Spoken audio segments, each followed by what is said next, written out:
So next question చూద్దాం.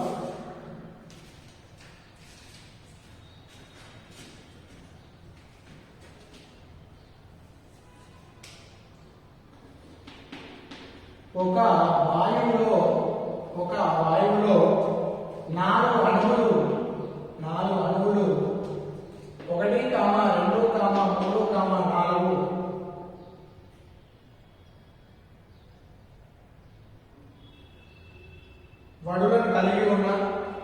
వడులను కలిగి ఉన్న ఆ వాయువుల అణువుల RMS root mean square. RMS అనేది రూట్ మీన్ స్క్వేర్. వాయువుల అణువుల RMS ను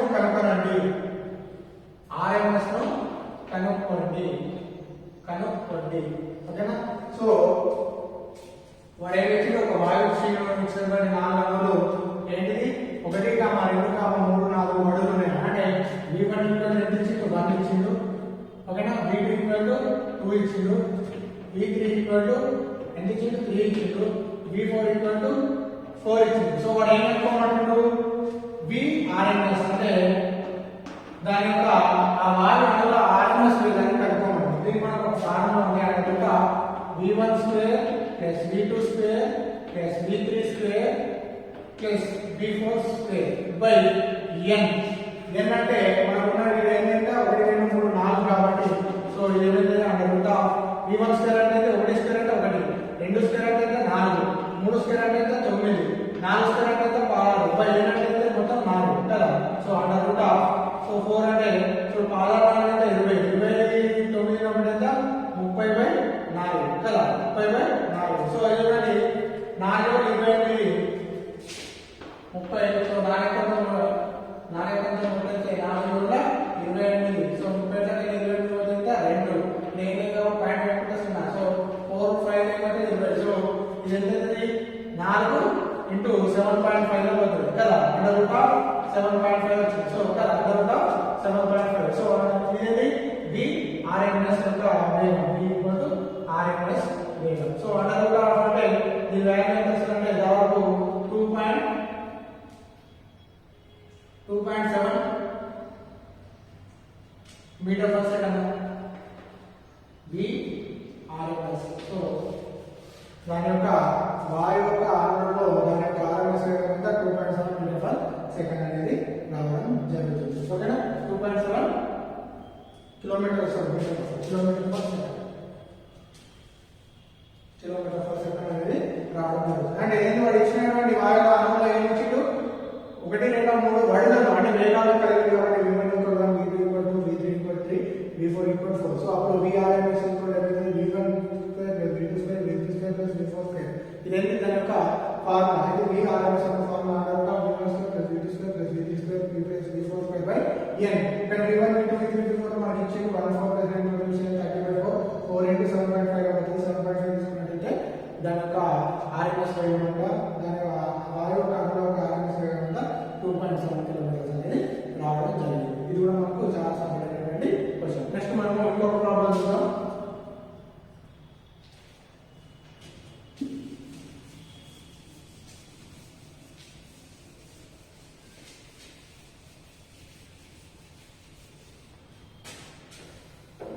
నెక్స్ట్ ప్రాబ్లం వచ్చేసి ఒక వాయువు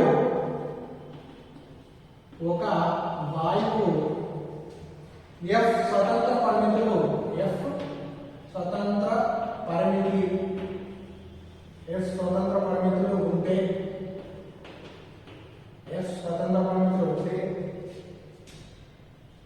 ఉంటే CP, CV ల మధ్య నిష్పత్తిని కనుగొనండి.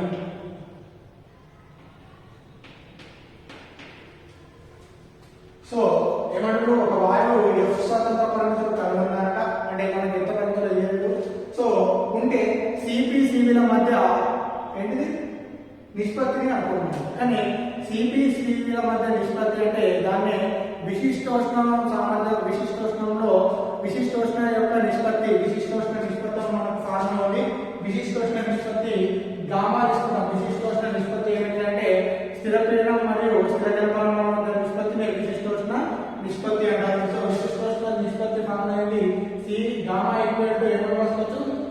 బై సివి గామా ఈక్వల్ అనేది సిపి బై సివి సో ఈ గామా అనేది విశిష్టోష్ణత నిష్పత్తిని తెలియజేస్తుంది సో దాని యొక్క స్వతంత్ర పరిమితులు కనుక్కోవాలంటే ఏముందండి సో సిపి సివిల మధ్య నిష్పత్తి అనుకుంటే స్వతంత్ర పరిమితులు ఉన్నట్టయితే స్వతంత్ర పరిమితులకు సిపి అంటే మనం ఇంతకుముందు ఫార్ములా చేసుకున్నాం సిపి అంటే సివి ఈక్వల్ మనం ఏం చేసుకున్నాము f/2 ఇంటూ ఆర్ కదా సివి ఈక్వల్ ఓకేనా అదేవిధంగా సిబి ఈక్వల్ అనుకుంటాము f/2 ప్లస్ 1 ఇంటూ ఆర్ కదా కానీ గామా ఈక్వల్ ఏమన్నా సిపి సివిల మధ్య నిష్పత్తి అవుతుంది కాబట్టి సో గామా ఈక్వల్ మధ్య గామా ఈక్వల్ మనకు సూత్రం ఉంది విశిష్టోష్ణ నిష్పత్తి గామా ఈక్వల్ మనకు ఉంది సిపి బై సివి సిపి అంటే ఏముంది f/2 plus 1 into R by ఎంతది f/2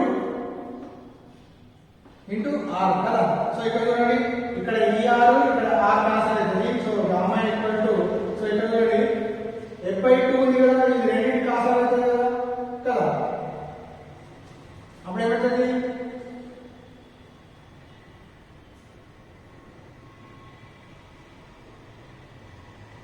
రెండు క్యాన్సిల్ చేసినట్లయితే f ప్లస్ 2 బై 2 బై ఏదేమంటే f/2 ఉంది కదా సో ఇక్కడ చూడండి మళ్ళీ ఇక్కడ 2 క్యాన్సిల్ అవుతుంది సో అప్పుడు చూడండి gamma equal to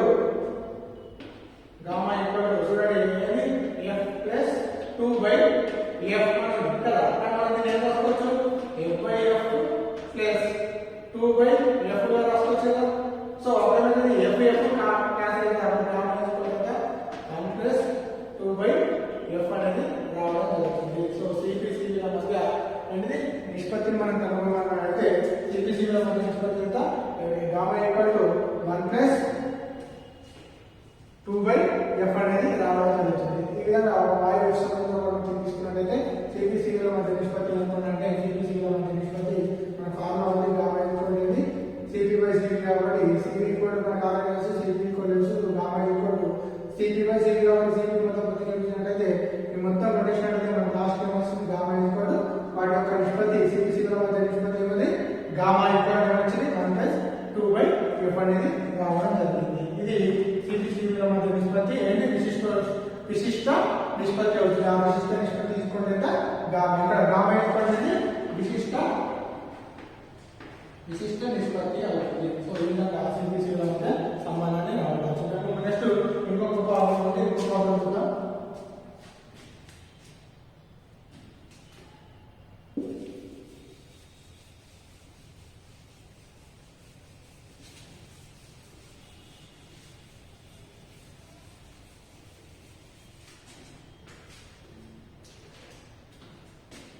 next question ఒకే ఉష్ణోగ్రత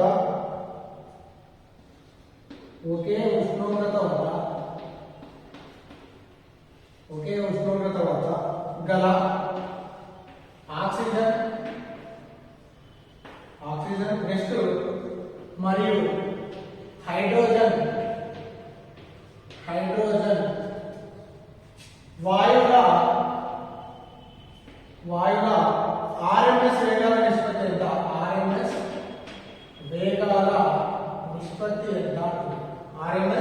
వేగాల నిష్పత్తి ఎంత ఓకేనా సో RMS వేగాల వేగానికి ఫార్ములా ఈక్వల్ టు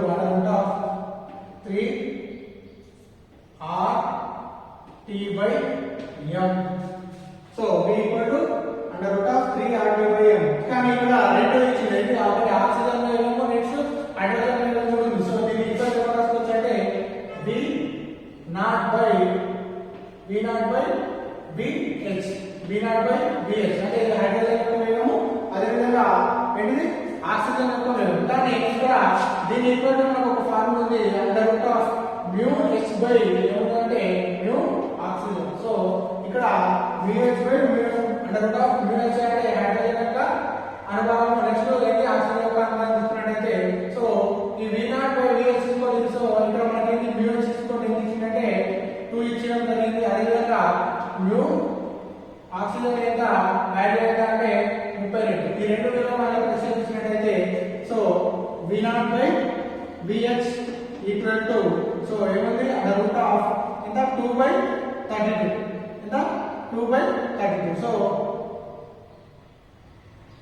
2/32 అంటే దీని ఏమైనా వస్తుంది 2 ఎక్కం 2 అవుతుంది 2 ఎక్కం 2 2 6 12 కదా సో ఏమవుతుంది 1/16 అవుతుంది సో 1/16 అంటే దీన్ని కూడా మనం ఏం చేస్తామంటే 4 పారారు కదా సో దీని ఏమైనా రాసుకోవచ్చు అంటే root of 1 square and 4 square రాసుకోవచ్చు సో అప్పుడు ఈ స్క్వేర్ ఈ మొత్తం రూట్ క్యాన్సిల్ అవుతుంది అప్పుడు V0/Vh ఈక్వల్ టు ఎంత అవుతుంది సో ఏమవుతుంది 1/4 అవడం జరుగుతుంది 1/4 కాబట్టి సో V0/Vh సో వాటి యొక్క నిష్పత్తి ఎంత 1:4 సో వీటి యొక్క నిష్పత్తి ఎంత 1:4 అంటే ఆక్సిజన్ మరియు హైడ్రోజన్ యొక్క RMS వేగాల యొక్క నిష్పత్తి V0/Vh ఈక్వల్ ఎంత 1:4 అనేది రావడం జరుగుతుంది RMS యొక్క వేగం ఫార్ములా V √3RT/m కానీ మనకి అది ఆక్సిజన్ ఉంది హైడ్రోజన్ ఉంది కాబట్టి వాటి యొక్క వేగం V0/Vh వేగాల ఈక్వల్ మనకు సూత్రం ఏంటి √μh/μ0 సో V0 వేగాలు అంటే మనకు μh నుంచి 2 ఇచ్చి V0 ఈక్వల్ ఎంత 32 సో వాటి యొక్క అనుపాతం తీసుకున్నట్లయితే 2/32 అయితే దీనికి కొటేషన్ అయితే 1/16 వస్తుంది ఈ స్క్వేర్ తీసేసినట్లయితే 1/4 వస్తుంది సో అప్పుడు V0/Vh విలువలు ఎంత అంటే ఏంటి ఆక్సిజన్ మరియు హైడ్రోజన్ యొక్క వాయు యొక్క RMS యొక్క వేగాల నిష్పత్తి ఎంత 1:4 అనేది రావడం జరుగుతుంది ఈ విధంగా ఒకే ఉష్ణోగ్రత ఇచ్చి వాయువుల యొక్క RMS వేగాలు కనుక్కోవాలంటే ఈ విధంగా కనుక్కోవడం జరుగుతుంది ఓకేనా నెక్స్ట్ ఇంకొక ప్రోగ్రామ్ చూద్దాం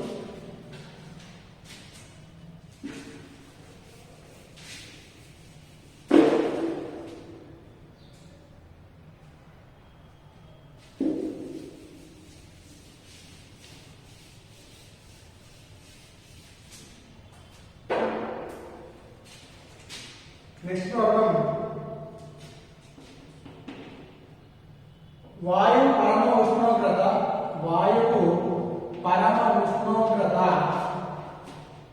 వాయువు పరమ ఉష్ణోగ్రత అనేది T 3 రెట్లు పెంచితే వాయువు యొక్క పరమ ఉష్ణోగ్రత 3 రెట్లు పెంచితే ఆ వాయువు RMS వేగం పెరుగుదల ఎంత వేగంలో పెరుగుదల ఎంత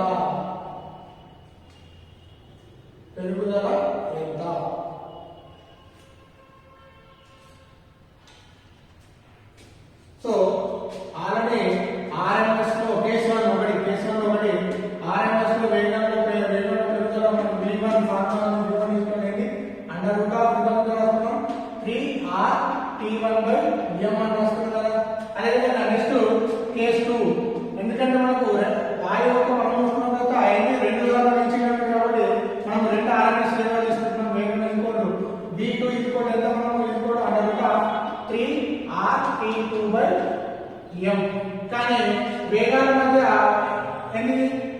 ఏమంటున్నారు వాడు వాయువు యొక్క RMS వేగంలో పెరుగుదల అంటుంది సో RMS లో పెరుగుదల తీసుకున్నట్లయితే మనం V2/V1 ఈక్వల్ టు అంటే V2/V1 equal to under root of T2/T1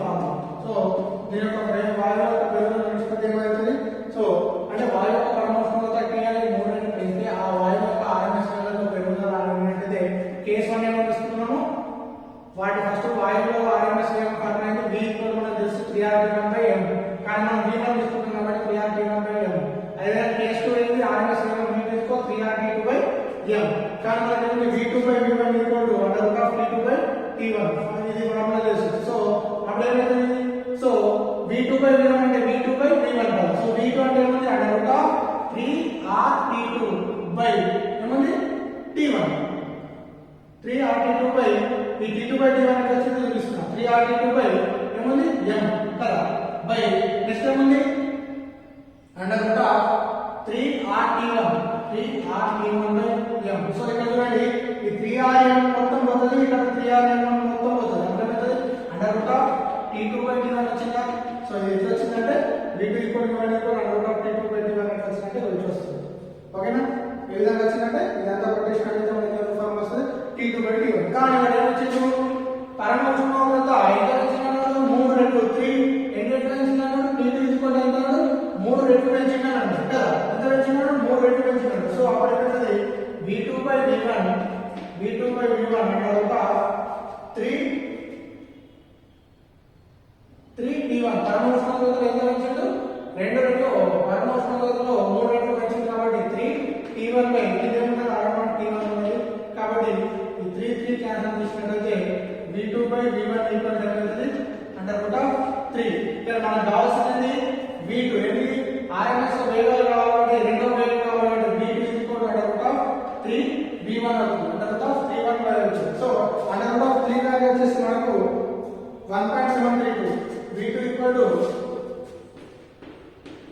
under root of 3 value ఏమంటుంది 1.732 v1 కదా.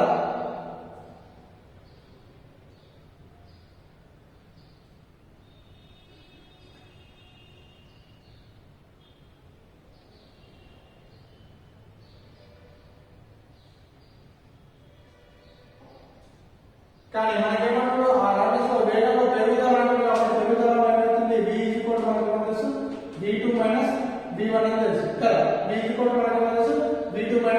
సో మనకు పెరుగుదల కాబట్టి v v1 జరుగుతుంది 1.732 v1 మైనస్ అంటే v1 కదా. 1.732 అంటే ఏం లేదు మైనస్ అంటే v 0.732 v1. సో దాని యొక్క RMS లెవెల్లో పెరుగుదల ఎంత v 0.732 v1 అనేది రావడం జరిగింది. సో ఇక్కడ ఏమి ఇచ్చింది వాయు యొక్క పరమాణువుగా 3 రెట్లు ఇచ్చింది. సో మనకు ఆల్రెడీ వాయు యొక్క RMS వేగాన్ని పెరుగుదల అవుతుంది కాబట్టి వేగాల్లో మార్పు రావాలి కాబట్టి మనం రెండు వేగాల RMS వేగాలు తీసుకుంటాం. ఇక్కడ v1 మరియు v2 తీసుకుంటాం.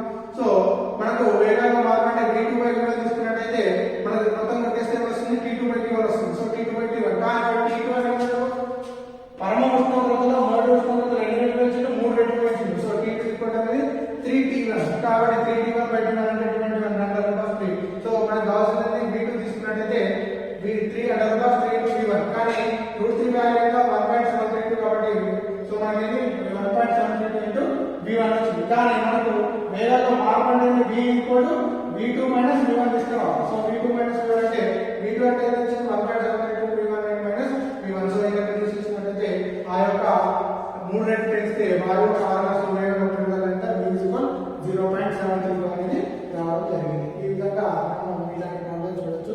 సో ఇలా మ్యాక్సిమం డిఫరెన్స్. సో ఇంతకు మనకు ఈ యొక్క అచల సిద్ధాంతం అనే టాపిక్ అనేది ఈ యూనిట్తో మనకు ఈ రోజుతో మనం కంప్లీట్ అయ్యంటే సో ఇది ఓన్లీ 2 మార్క్స్ కాబట్టి మనం మ్యాక్సిమం కాల్ చేసినాం. ఇంకేదైనా ఉంటే మనం 2 సార్లు ఇచ్చేస్తాం. ఓకేనా. ఇంతటితో మనం మొత్తం 14 యూనిట్లో మొత్తం కంప్లీట్ అనేది ఫస్ట్ ఇయర్ సిలబస్ మొత్తం కంప్లీట్ అయింది. సో తర్వాత మనం ఏం చేస్తామంటే మీకు కావాల్సిన ఇంపార్టెంట్ ముఖ్యమైన క్వశ్చన్ ఇస్తాం. ఆ క్వశ్చన్ బట్టి మీరు వీక్లీ వైజ్ ఎగ్జామ్స్ ఉంటాయి. ఆ క్వశ్చన్ పేపర్స్ ఇస్తారు. అందులో ఇంపార్టెంట్ క్వశ్చన్ చూసుకుంటా ఏమేమి దాని ప్రకారం మీరు ప్రిపేర్. ఓకే.